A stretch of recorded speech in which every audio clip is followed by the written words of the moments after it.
नमस्कार। अरुणा विलेचक की पाठशाला में आप सबका स्वागत है।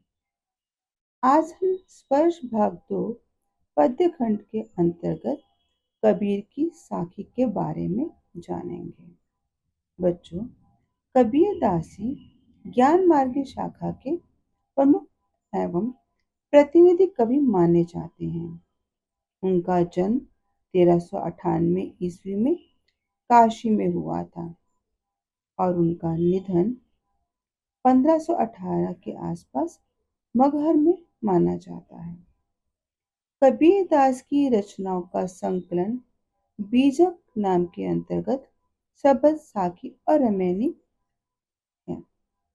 कबीर दास जी के बारे में कहा जाता है कि उन्होंने कागज स्याही को छुआ ही नहीं था, कलम को हाथ में लिया ही नहीं था, अर्थात वे अनपढ़ थे। तभी तो कहा जाता है, मसी कागज छुओ नहीं, कलम गही नहीं हाथ। अनपढ़ होने के बावजूद भी उन्होंने इतनी श्रेष्ठ रचनाएं की हैं। उन्होंने अपने युग के अंतर्गत फैली कुरीतियों, सामाजिक बुराइयों, धार्मिक बुराइयों को दूर करने का प्रयास किया है। उन्होंने ढोंग, आडंबरों, जाति पाति के भेदभाव पर कड़े प्रहार किए हैं। कबीर दास जी ने ईश्वर प्राप्ति के लिए गुरु की आवश्यकता पर बल दिया है। तभी तो उन्होंने कहा था, गुरु गोविंद दाऊ खड़े काके लागू पाए, बलिहारी गुरु आपने जिन गोविंद दिए बताए। कबीर दास जी की भाषा शैली जन सामान्य की भाषा मानी जाती है। उनकी भाषा में कई तरह के शब्द हैं, ब्रज, अवधी, राजस्थानी, पंजाबी आदि। इन सारी भाषाओं का मिश्रण होने के कारण इनकी भाषा को सदुकड़ी भाषा कहा जाता है। प्रस्तुत है कबीर दास जी की साखी। साखी शब्द वास्तव में साक्षी का तद्भव रूप है। साक्षी यानी प्रत्यक्ष दर्शन। यह प्रत्यक्ष ज्ञान गुरु शिष्य को प्रदान करता है। संत संप्रदाय में अनुभव ज्ञान की ही महत्ता है, शास्त्रीय ज्ञान की नहीं। प्रस्तुत पाठ की साखियां इस बात का प्रमाण है कि सत्य की साक्षी देता हुआ ही गुरु जीवन के तत्व ज्ञान की शिक्षा शिष्य को देता है। तो प्रस्तुत है पहली साखी। ऐसी बानी बोलिए मन का आपा खोए, अपना तन शीतल करे ओरन को सुख होई। ऐसी बानी बोलिए, बानी यानी बोली, मन का आपा, आपा यानी अहंकार, कोई यानी नष्ट कर देना, अपना तन शीतल करे, तन यानी शरीर, काया, औरन को सुख दे और दूसरों को सुख प्रदान करना। ज्ञान मार्ग शाखा के कवि कबीर दास जी प्रस्तुत दोहे में मीठी वाणी का महत्व दर्शा रहे हैं।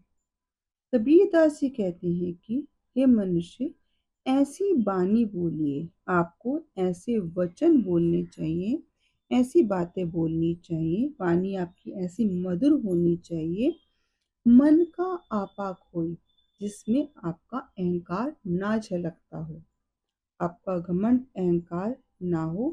अहंकार को त्याग कर मधुर वचन बोलिए। इसका यह लाभ होगा कि इससे अपना तन शीतल करें। मधुर वचन बोलने से जहाँ हमारे स्वयं के शरीर को सुख की प्राप्ति होती है, सुखद अनुभूति होती है, वहीं औरन को सुख दे, वहीं दूसरे जो सुनने वाले हैं उनको भी सुख प्राप्त होता है। कबीर दास जी कहते हैं कि ऐसी बानी बोलिए, हमें ऐसे मधुर वचन, ऐसे मीठे वचन बोलने चाहिए जिसमें हमारा अहंकार ना झलकता हो। हमें स्वयं को खोकर अर्थात अहंकार को मिटाकर मधुर वचन बोलने चाहिए। इसका सुखद परिणाम हमारे शरीर पर पड़ता है। हमारे शरीर को शीतलता मिलती है, सुख की अनुभूति होती है। साथ ही औरन को सुख हुई, मधुर वचन बोलने से दूसरे जो सुनने वाले हैं हमारे मधुर वचनों को, हमारी मीठी वाणी को जो सुनने वाले हैं उन्हें भी अपार सुख की अनुभूति होती है। अतः हमें हमेशा मधुर वचन बोलने चाहिए। प्रस्तुत दोहे की काव्यगत विशेषता के अंतर्गत यह अनुप्रास अलंकार का वर्णन किया गया है। बानी बोलिए दोनों में बा व्यंजन वर्ण की आवृत्ति है, अतः यह अनुप्रास अलंकार है और कबीर की भाषा साधुकड़ी है। प्रस्तुत है कबीर दासी का दूसरा दोहा। कस्तूरी कुंडली बसे मृग ढूंढे बन माही, ऐसे घटी घटी राम है दुनिया देखी नाही। कस्तूरी कस्तूरी एक सुगंधित पदार्थ है। कहा जाता है कि कस्तूरी नामक मृग हिरण जो है उनकी नाभि में रहती है। मृग ढूंढे बन माही, मृग यानी हिरण, बन यानी जंगल, माही मतलब बीच में, भीतर। ऐसे घटी घटी राम है, घटी घटी यानी हृदय, हृदय में। दुनिया देखी नाही, नाही यानी नहीं। कस्तूरी कुंडली बसे मृग ढूंढे मन माही, ऐसे घटी घटी राम है दुनिया देखी नाही। कबीर दास जी कहते हैं कि हमें क्या करना चाहिए? परमात्मा को खोजना चाहिए। कहाँ? अपने भीतर। इस बात को समझाने के लिए कबीर दास जी ने यहाँ एक दृष्टांत प्रस्तुत किया है, कस्तूरी के माध्यम से, मृग के माध्यम से। कबीर दास जी कहते हैं कि जिस प्रकार कस्तूरी हिरण की नाभि में होती है, कस्तूरी कुंडली बसे, कुंडली यानी नाभि, कस्तूरी मृग की नाभि में, कुंडली में बसती है। मृग ढूंढे मनमाही, पर इसकी सुगंध को पाने के लिए मृग उसे वनों में खोजता फिरता रहता है, मारा मारा भटकता रहता है। उसे ये ज्ञात ही नहीं होता कि वास्तव में ये सुगंध उसके भीतर से ही आ रही है।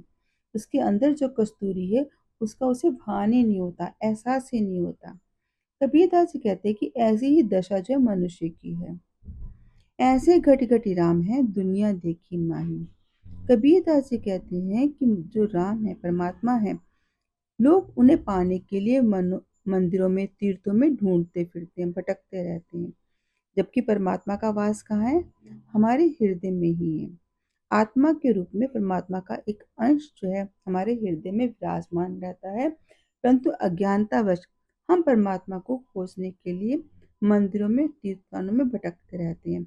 उसी प्रकार जिस प्रकार मृग सुगंध को पाने के लिए जंगलों में भटकता रहता है, जबकि सुगंध उसके भीतर वास करती है, उसी प्रकार परमात्मा आत्मा के अंश के रूप में हमारे हृदय में वास करते हैं, लेकिन अज्ञानतावश हम परमात्मा को जगह जगह ढूंढते रहते हैं। कबीरदास जी ने वास्तव में यहाँ ईश्वर के निवास स्थान के बारे में बताया है कि ईश्वर का निवास कहाँ है? हमारे अपने हृदय में है। ये उनकी रहस्यवाद को दर्शाता है। अनुप्रास अलंकार यहाँ दिया गया है कस्तूरी कुंडली में और दुनिया देखी में।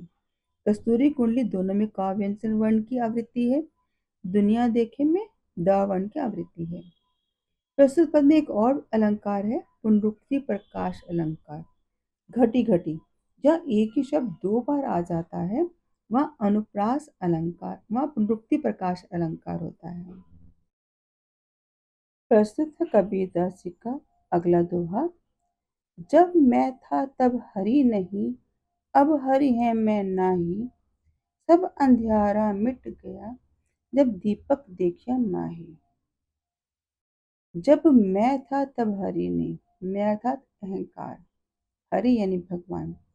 कबीरदास जी कहते हैं कि जब तक मेरे अंदर अहम का भाव था, अहंकार था, तब तक मेरे पास भगवान नहीं थे, तब तक मुझे परमात्मा की अनुभूति नहीं हुई। अब जब ईश्वर है मेरे पास, जब मुझे परमात्मा की अनुभूति है, मेरा अहंकार नष्ट हो चुका है, गल चुका है। अब हरि है मैं नहीं, और जिस समय मुझे परमात्मा की अनुभूति हुई, मेरा अहंकार, मेरा तर्क सब नष्ट हो गया। सब अंधियारा मिट गया जब दीपक देखा माही। कवि कहते हैं कि ये तभी संभव हुआ, ये अज्ञानता रूपी अंधकार तब जब नष्ट हो गया, अर्थात ज्ञान का दीपक जब हृदय के भीतर जल गया, अज्ञानता का अंधकार नष्ट हो गया। उस ज्ञान के आगमन के साथ मन में अहंकार जो था वो नष्ट हो गया, परमात्मा का मिलन हो गया, परमात्मा की अनुभूति हो गई और ये ज्ञान के प्रकाश के कारण ही संभव हुआ। अज्ञानता का अंधकार नष्ट हो गया, ज्ञान का प्रकाश फैला और ज्ञान के प्रकाश में इस बात का मुझे एहसास हो गया कि वास्तव में परमात्मा हमारे भीतर है। अहंकार को त्यागने के बाद ही उनकी हमें अनुभूति होती है और जिस दिन हम अपने अहंकार को त्याग देते हैं, हमें परमात्मा अपने भीतर मिल जाते हैं। अब यह कवि ने अहम को त्यागने पर बल दिया है। अनुप्रास अलंकार है यहाँ पर भी। दीपक देखा में, दोनों में व्यंजन वर्ण दा की आवृत्ति। प्रस्तुत है कबीरदास जी का अगला दोहा। सुखिया सब संसार है, खाए और सोवे, दुखिया दास कबीर है, जागे और रोए। सुखिया सब संसार है।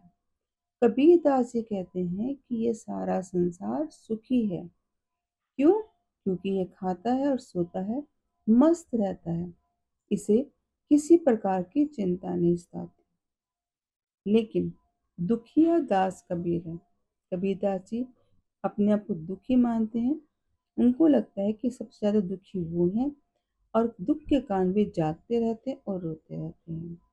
उनके दुख का कारण ये है कि वो परमात्मा से मिलना चाहते हैं, परमात्मा के वियोग से व्याकुल हैं। सारा संसार जो संसारिक भोगों में लिप्त रहता है, विषय वासनाओं में लिप्त रहता है, जिसके मन में परमात्मा के प्रति कोई विरह का भाव नहीं है, इसलिए वो अपनी ही दुनिया में मस्त रहते हैं, खाते पीते सोते रहते हैं। उन्हें इस बात का भी एहसास नहीं होता कि वो परमात्मा से जुदा हैं, बिछड़े हुए हैं। उनमें उसी में आनंद आता है, इसीलिए वो सब सुखी लगते हैं। जबकि कबीरदास जी व्याकुल रहते हैं, वो परमात्मा से भेंट करना चाहते हैं, परमात्मा के विरह में व्याकुल रहते हैं और संसार के इन सारे रंग ढंग को देख देख कर वो चिंतित हो जाते हैं। चिंतक हैं और चिंता करते हैं, विचारक हैं। इस बात पे विचार करते रहते हैं कि क्यों सारा संसार संसारिक विषय वासनाओं में लिप्त रहता है, क्यों वो परमात्मा को पाने का प्रयास नहीं करता। ये सारी बातें जानकर कबीरदास जी जागते रहते हैं, दुखी रहते हैं, रोते रहते हैं। और संसार कैसा है? जो विषय वासना में लिप्त है, खाता पीता मस्त रहता है। और कबीरदास जी संसार की इस रंग ढंग को देखकर दुखी होते हैं, जागते रहते हैं और रोते रहते हैं। यहाँ कबीरदास जी ने विरह की मनोदशा का चित्रण किया है। तो दुखड़ी भाषा है कबीरदास की, अनुप्रास अलंकार है, सब संसार में और दुखिया दास में। प्रस्तुत है कबीरदास जी का अगला दोहा।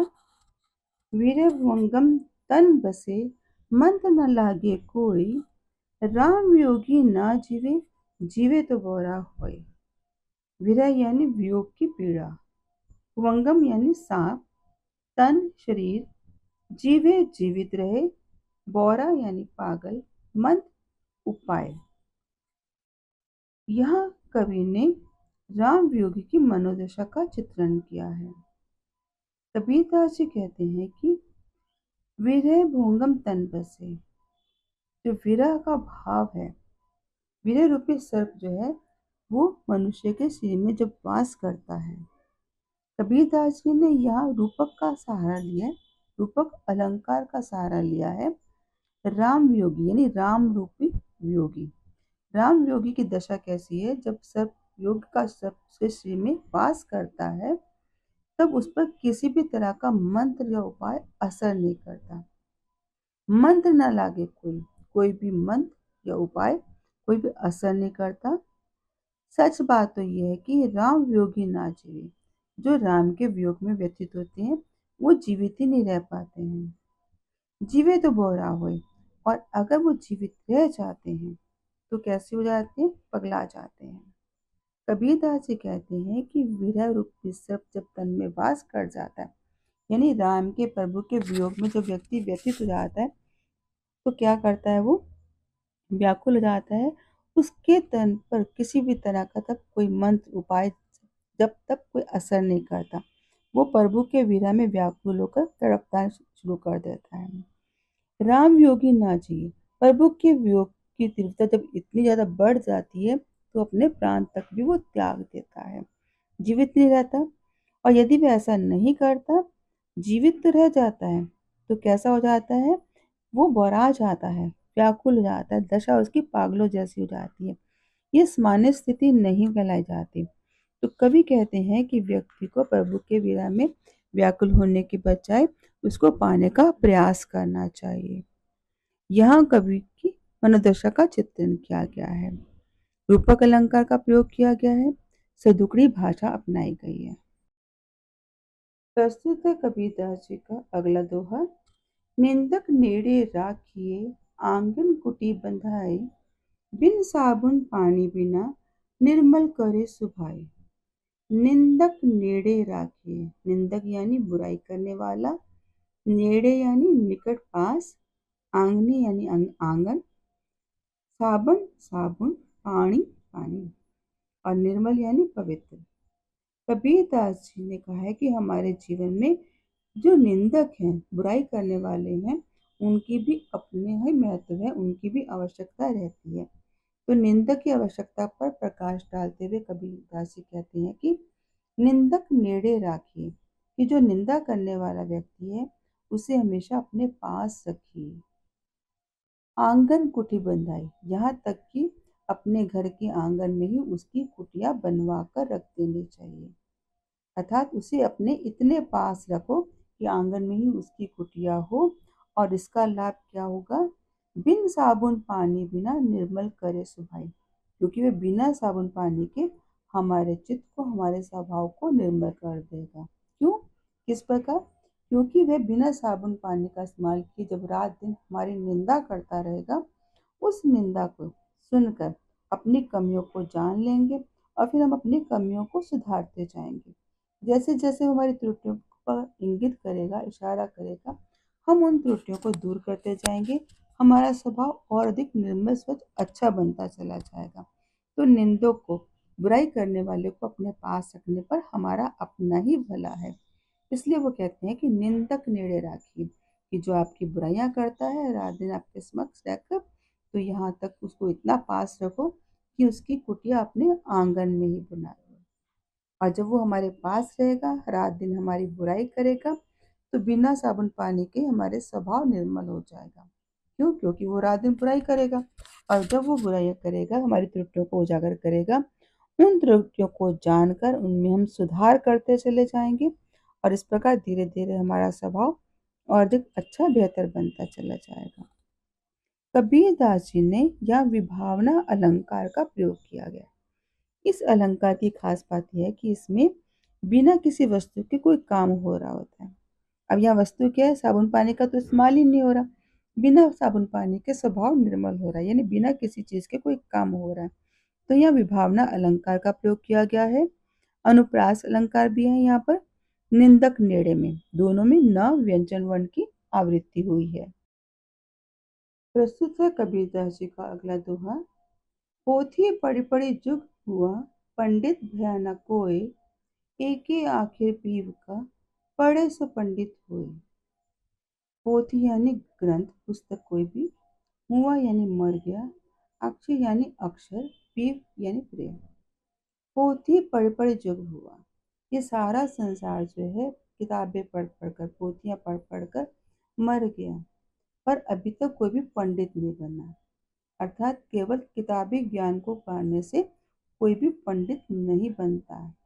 अगर ये संसार के व्यक्ति सोचें कि किताबी ज्ञान को पढ़कर वो संसार के प्रगाढ़ पंडित बन जाएंगे, तो यह संभव नहीं है। एक ही अक्षर प्रेम का, अगर एक अक्षर प्रेम का पढ़ लिया, परमात्मा के प्रति अगर प्यार की अनुभूति उनके हृदय में पैदा हो गई, पढ़े सो पंडित हुई, इस अक्षर को पढ़कर ही वह पंडित बन जाता है, यानी उसे परमात्मा की प्राप्ति हो जाती है। परमात्मा को अपने हृदय में अगर पाना चाहते हैं, तो परमात्मा के प्रति आस्था रखें, अटूट आस्था, उनके प्रति प्रेम रखें, श्रद्धा रखें। केवल किताबी ज्ञान को पढ़कर परमात्मा को नहीं पाया जा सकता। ये सारा प्रयास किताबें पढ़ पढ़ कर पाने वाला व्यर्थ चला जाता है। अगर किसी को परमात्मा के प्रति आस्था है, अटूट और प्रेम है, और प्रेम का वो एक अक्षर भी पढ़ लेता है, तो वो प्रगाढ़ पंडित बन जाता है। इसलिए परमात्मा को पाने का एक ही माध्यम है, बजाय धार्मिक ग्रंथों को, पुस्तकों को पढ़ने का, आडंबर करने का, परमात्मा को अपने हृदय में तलाश करने का, उनके प्रति अपार श्रद्धा, प्रेम रखने का, निष्ठा रखने का। जब हम परमात्मा के प्रति अपार श्रद्धा, निष्ठा रखते हैं, तो परमात्मा के प्रति प्रेम का अगर एक अक्षर भी हम पढ़ लेते हैं, तो हम प्रगाढ़ पंडित बन जाते हैं, अर्थात परमात्मा को पाने वाले बन जाते हैं। हमें इस बात का एहसास हो जाता है कि परमात्मा तो मनुष्य के हृदय में वास करते हैं, बाहरी संसार में नहीं, किताबी ज्ञान में नहीं है। उन्हें हम अपने भीतर ही पा सकते हैं। यहाँ अनुप्रास अलंकार है पोथी पड़ी पड़ी में। ईश्वर के प्रति महत्व को, प्रेम के महत्व को यहाँ दर्शाया गया है। प्रस्तुत है कबीरदास जी का अगला दोहा। हम घर जालियो आपना, लिया मुरादा हाथी, अब घर जालियो तास का, ये चले हमारे साथी। हम घर जालिया आपना, जालिया यानी जलाया, आपना यानी अपना, मुरादा यानी जलती हुई लकड़ी, तास का अर्थात उसका। प्रस्तुत दोहे में कबीर जो है एक समाज सुधारक के रूप में प्रकट हो रहे हैं। कबीरदास जी कहते हैं कि हमने सबसे पहले क्या किया, अपना घर जला डाला, अर्थात हमारे घर में जो विषय वासनाएं थी, जो अहंकार के भाव थे, उनको हमने नष्ट कर दिया। अपने घर को जलाया, अपने घर के भीतर जो विषय वासनाएं, विकार थे, जितने दोष थे, अहंकार थे, उनको जला डाला। अब हमने क्या किया, अपने हाथ में ज्ञान की जलती हुई मशाल ले ली है।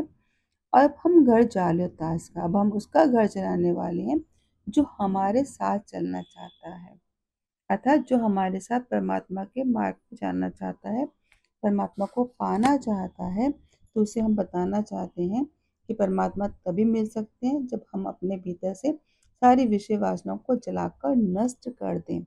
और जब हम अपनी विषय वासनाओं को नष्ट कर देते हैं, तो परमात्मा हमें आसानी से मिल सकते हैं। तो कबीरदास जी कहते हैं कि ज्ञान की मशाल हाथ में लेकर अपने विषय विकारों को नष्ट करके वो अपने साथियों के साथ परमात्मा के को पाने के मार्ग पर आगे बढ़ रहे हैं। तो अपना घर उन्होंने जला दिया, अपने अहंकार को नष्ट कर दिया, अपने विषय वासनाओं को नष्ट कर दिया। अब ज्ञान रूपी जलती हुई लकड़ी हाथ में ले गई है और वो चल पड़े हैं उन लोगों के लिए जो चाहते हैं वो इनके साथ चले परमात्मा के मार्ग पर। अब ये उनका घर चलाना चाहते हैं, अर्थात उनके भीतर जितने भी विकार हैं, विषय वासनाएं हैं, उनको अपने ज्ञान के प्रकाश से नष्ट करना चाहते हैं। तो परमात्मा तभी संभव है मिलने जब हमारे अंदर अहंकार, विषय वासनाएं नष्ट हो जाती हैं। तो कुछ पाने के लिए कुछ त्यागना पड़ता है। तो परमात्मा को अगर पाना है, तो परमात्मा को पाने के लिए सबसे पहले अपने भीतर का अहंकार, घमंड, विषय वासनाएं, इन सारे विकारों को नष्ट करना पड़ेगा, जलाना पड़ेगा, तभी हम परमात्मा को पा सकते हैं। अगर आपको ये जानकारी उपयोगी लगी हो तो कमेंट में ज़रूर बताएं और हमारे चैनल को सब्सक्राइब करना न भूलें। धन्यवाद।